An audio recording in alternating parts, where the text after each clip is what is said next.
I'm Cape Jewel, and this is Comic Smack, your weekly, daily, all the time, anytime comic show where I give you your fix of everything you need to know from the world of comic books and superheroes. And on today's show, we're taking a closer look at Raven, issue number 1, a book that I was not exactly sure if I was going to look at or not, which should be obvious by the fact that I didn't film a video insert for this one and that I'm doing it so late in the week. Full disclosure, I did not read a lot of Teen Titans in the New 52 era, mainly because I didn't like what Scott Lobdell was doing with it, and I especially didn't like what was happening with the character of Raven, who was unfortunately saddled with easily one of the worst modern comic costume redesigns ever. I can thank my lucky stars then, however, that Marv Wolfman, a man who has forgotten more about Teen Titans than most of us out there will ever know, has returned to the fold, and he's giving us a brand new miniseries focusing on the character of Raven. What's interesting about this book, as we find out, is that Raven's actions are actually spurned on by the death of Tim Drake over in Detective Comics. With him gone, she's sort of had to stop, reevaluate her life, her connection, and she really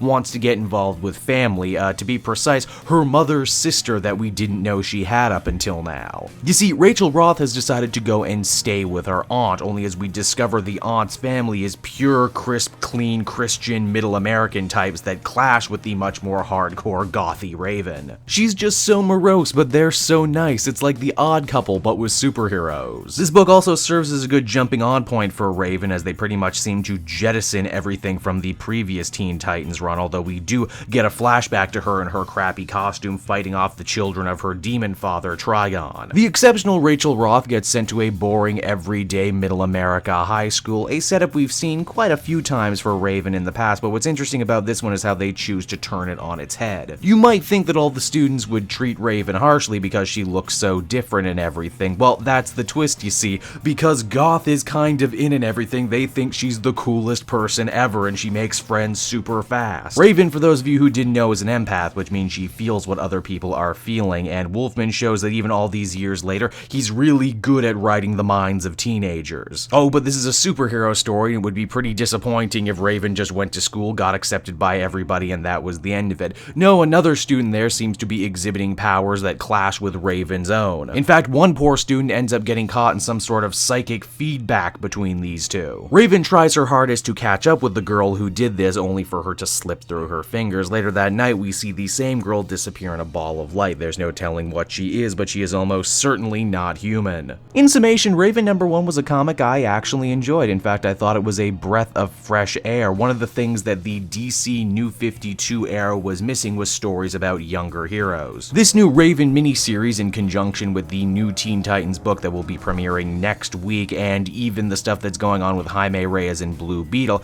tells me that DC Comics is really trying to step up and tell more teen-centric stories. Beyond that, I don't think the book is some sort of modern masterpiece or anything, but you know what, it's different, and different is good if you ask me. It's showing that DC Rebirth has a lot to offer across a bunch of different genres. Overall, I would give this one a solid 7 out of 10, and I hope to keep up with this book in the future. Hey everyone, thanks so much for watching my newest video. I hope you enjoyed it, and while you're here, why not check out another video I have on offer, or maybe if you're feeling in a supportive mood, you want to like or subscribe. And if you want to support the creation of more videos just like this one, then please by all means check out the Cape Jewel Patreon. A little bit goes a very long way, and I will see you all next time.